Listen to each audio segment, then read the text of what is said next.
Pemerintah Desa Cimandala, Kecamatan Sukaraja, Kabupaten Bogor kembali melanjutkan pembangunan betonisasi jalan penghubung di Kampung Kebon Kelapa RT 03 RW 04. Pembangunan jalan yang bersumber dari anggaran bantuan dana 1 miliar 1 desa tahap 2 tahun 2022 itu ditargetkan akan rampung pengerjaannya pada akhir Desember 2022 kemarin.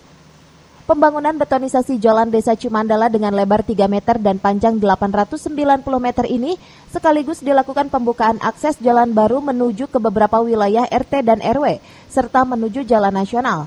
Proyek yang dikerjakan oleh masyarakat dalam program padat karya itu, jalan tersebut kini sudah rampung dan sudah bisa dilalui oleh kendaraan roda 2 maupun roda 4. Kepala Desa Cimandala Aditya Agung mengatakan, pembangunan jalan penghubung wilayah yang dibangun dari anggaran dana Samisade tahap kedua tahun 2022 senilai 1 miliar rupiah itu dikucurkan secara bertahap dan diprioritaskan untuk infrastruktur jalan desa yang menghubungkan ke beberapa wilayah. Menurut Agung, pembangunan jalan selain menghubungkan beberapa wilayah RT dan RW, juga menghubungkan jalan utama menuju pusat pelayanan publik seperti Samsat dan Dishub Kabupaten Bogor. Jalan yang sebelumnya rusak kini sudah mulus dan bisa dilintasi. Agung berharap dengan adanya peningkatan jalan desa dari anggaran dana Samisade, program tersebut bisa meningkatkan ekonomi dan mempermudah mobilisasi masyarakat, khususnya untuk warga Desa Cimandala.